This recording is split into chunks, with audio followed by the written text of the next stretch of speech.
Hey guys, welcome to another edition of Blue Sicx Tarot. I'm your host, Blue Sicx. You can follow me on Twitter, Instagram and Tumblr at Blue Sicx Tarot. In my last video, I did a top 5 of oracles that I can't live without. And in that, I mentioned that I use a lot of these oracle decks alongside when I do tarot readings. So I thought what I'd do, that I'll do a quick video talking about how I use both tarot and oracles in a standard spread. Now, when I say a standard spread, I refer to a spread where someone doesn't really want to know anything in particular, so they just want to kind of see how it goes. So usually I mix them up with tarot and oracle. So this video, this is kind of like a brief tutorial on how I do that. And without further ado, or stumbling or muttering on my part, roll on the intro.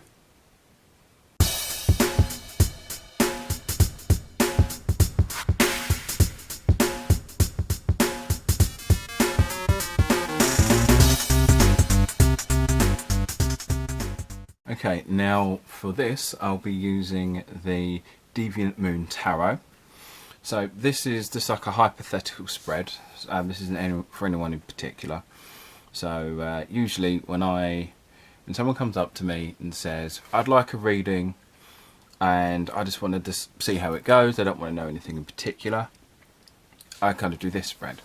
So essentially I just lay them out, rows of 10 and I just go along this way. So I'm going to try and I'll do a quick description of this. So, Page of Cups, the person is trying to learn new things, trying to get to know their things around them. They tend to kind of put up a bit of a wall, they tend to put up a bit of a barrier, and they don't necessarily let people in. They do find, let's say they find general social interactions with other people quite tricky, or they might look at someone and look at what they do and feel that what they do is that other person does is absurd. However, that person sees this as skill. You've got the priestess, the empress, and she's always about a maternal figure. So we could say we'll just say it's that their mother has issues with how the person you're doing the reading for is keeping up the barriers. That your person you're doing the reading for sees a lot of profit, sees a lot of people doing really well, but sees the success of others but not themselves. And then so then we go back to here, and then the person, it might be something that the person they stay up at night. It's a thing that kind of keeps them. It's something that keeps in the back of their mind, and it's always something they just can't get rid of. It's always behind them, it's always in them. Then you could say that what they should probably do is just spend some time on self-reflection, just sit back and just kind of take a break from everything, because they might be in a situation where nothing they do feels like it's they don't necessarily feel like they're achieving anything, or everything they do they always fail, and they just find everything around them just a struggle. Every time they go and do something, it's always a fight. But when they do get something, they don't feel they get as much as they feel they need, because they're only getting a small amount of what's available. So as I said, this is just going to be a quick summary of this. So that's how I'd lay out these, and then I would get a deck of oracle. So at this point, so in this example, they've picked this deck, because I tend to have a few different decks. So let's say they'd pick this deck, and then I get them to pick an oracle deck. And so I shuffle, so we all shuffle the oracle cards, shuffle them off screen. These ones are the Sacred Traveller Oracle. So what I tend to do, I lay them like this. So the first card will hit the first 4 here, the second card would just be in the middle, and the third card would hit this group. Unfortunately my table's not particularly big, so I can't do it at a great escape. So we've got Valiant Courage, take action with passion.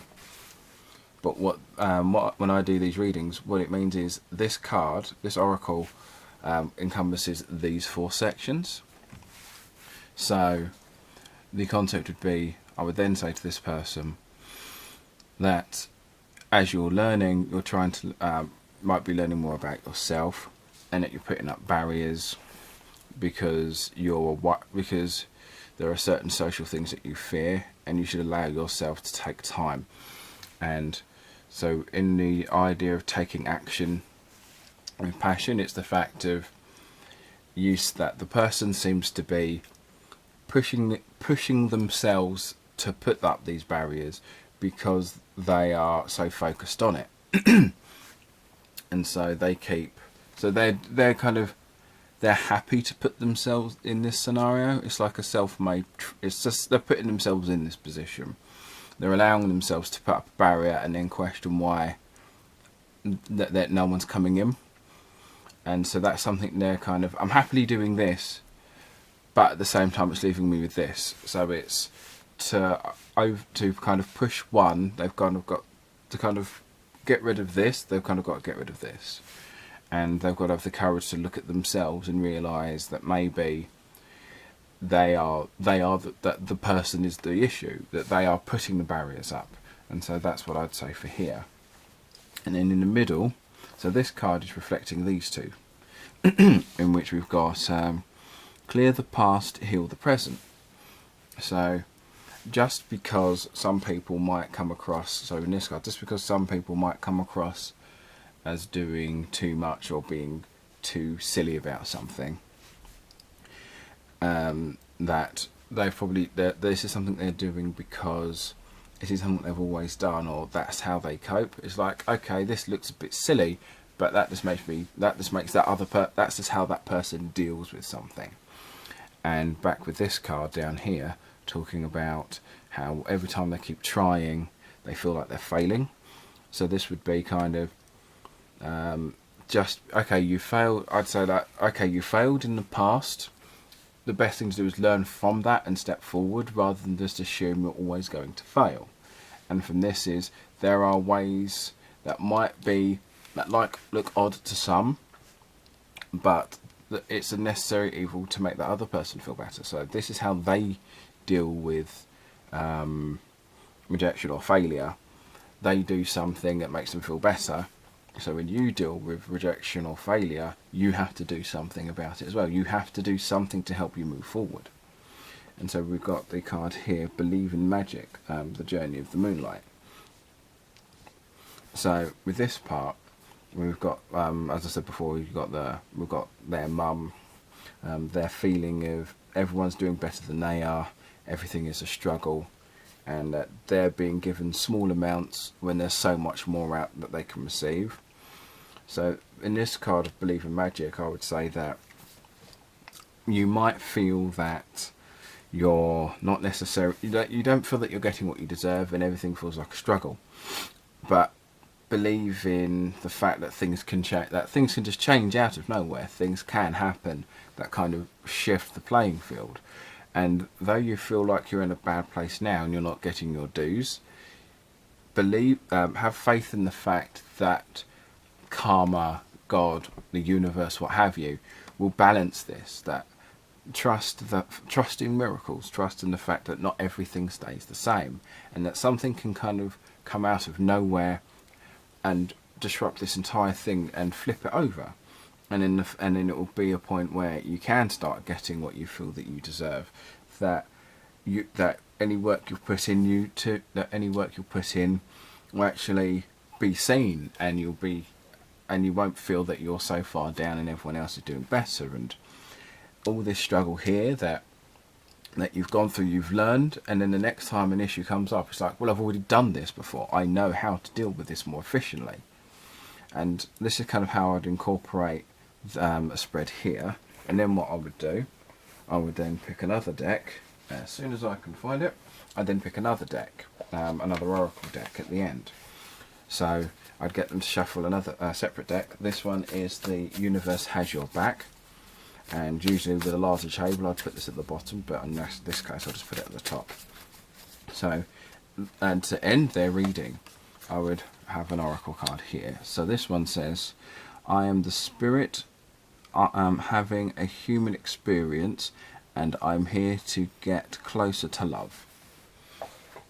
So I would now say to this person that as much as all this is, as much as you've struggled through this, and kind of using these other oracles to kind of cover how to deal with these segmentedly, the overall message to take away is that you're a spirit, and that things come to test you.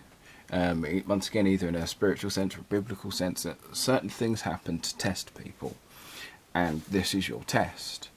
And as soon as you learn the lessons from this, you'll come out of this and realise that, and you'll have the skills to kind of either help others progress, or to realise that when this is over and then there's more issues coming later on in life, as there usually is, you can then look at it and go, well, I've already experienced the worst, this isn't as bad, so it's going to be easier to manage. And this is kind of how I incorporate tarot and oracle in readings. So I hope you enjoyed it.